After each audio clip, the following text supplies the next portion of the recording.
Þá komið að febrúarmánuði á Hjartagreinum. Já.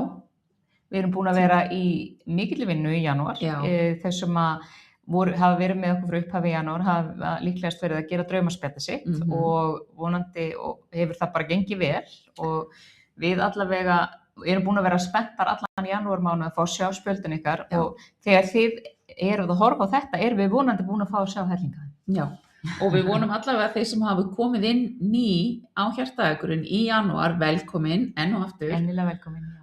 Og þó þú hafir ekki náð að gera draumaspjald að þá vonandi hefur náð að velja þér einhver orð fyrir árið. Já. Svona sem leiðar ljós. Og svo ekkert of seint að gera draumaspjaldi. Það má alveg vinna það í febrúar eða mars eða þegar þú grípa bara í það þegar þið hafið tíma.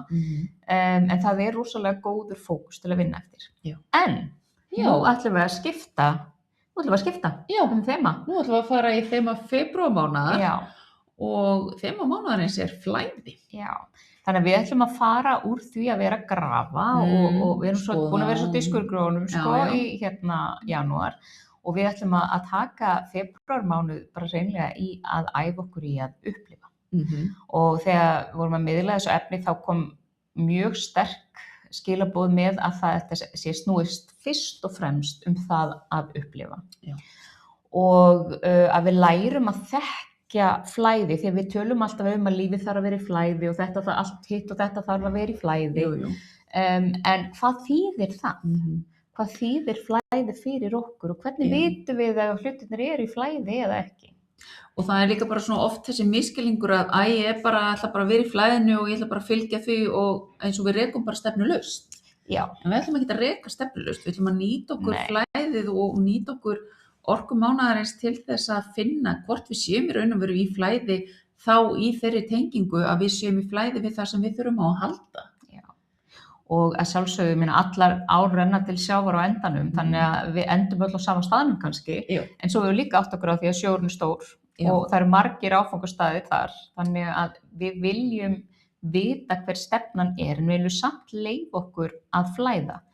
Og það nefnilega á leiðinni út í sjó eru líka margar leiðir fyrir vatnið og öll þessi hringrás sem að vatnið fer og við erum alltaf meiri hluta vatn og það að vera í flæði getur verið á svo margan hátt og svo áhugavert sem kom fram í miðluninni eins og með bara mismunandi form vatnsins. Já, og það alltaf, það lögðu svo mikla áherslu á það alltaf, náttúrulega vatnið alltaf til staðar en stundum eigum við það til að klára okkur og þegar við erum kannski þung og okkur finnst allt vera frosið í lífinu og þá getum við upplifa það að við séum það svona stöðnun en þá var verið að benda okkur á að þegar vatnið frosið þá býr það til ótrúlega fallegar smágerðar og nákvæmar myndir og akkurat á þessum tíma sem við höfum þessa kyrrð og þetta frost að þá tækifæri fyrir okkur að horfa í frostrósirnar og sjá hvað það sem vatnið vill segja okkur. Já.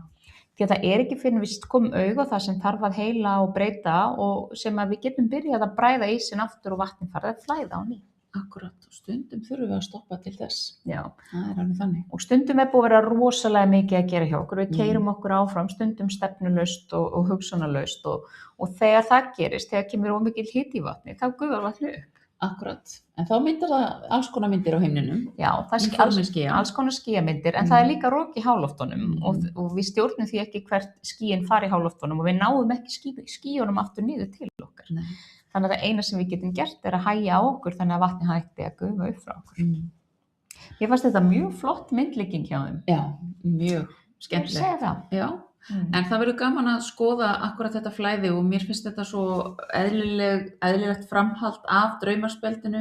Við þurfum að finna við sem í flæði í áttina að því sem okkur langar að skapa. Algjörlega.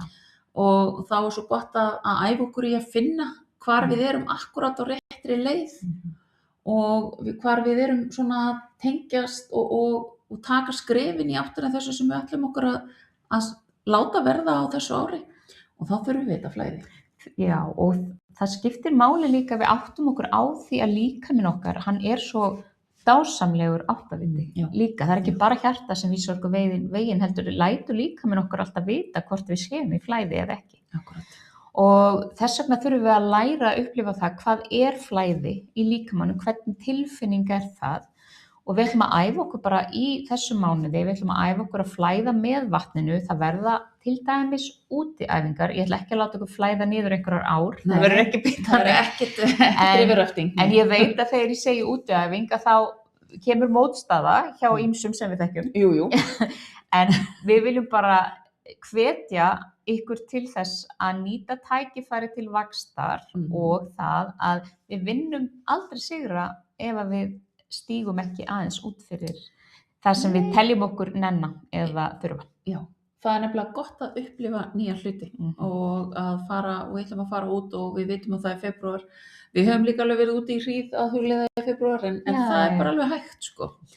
Við prófa ýmislegt í því en það má líka sitja í bílnum niður við sjávarmáli eða niður við vatnið á eða það er ekkert sem segir að við þurfum að sitja á rassinum flötum beinum sko einhvers staðar í náttúrunni. Það er nefnilega svo gott að prófa alls konar leiðir til þess að bæði tengja okkur við orku og til þess að hugleiða. Já, en við munum leiðbeiningu náttúrulega bara skref fyrir skref, í hverri viku kemur inn lítil æfing sem við biðjum ykkur að gera og við bara hvetjum ykkur til þess að fara inn í þetta og virkilega upplifa eftir alla vinnuna að fá að upplifa bara þessa dásamlegu tilfinningu sem fylgir vatninu, sem tilfinningu sem vatnið færir okkur. Verið í flæðinu og það kom inn hugleiðslur með þessum æfingum og annað sem að við ætlum að nýta okkur. Já.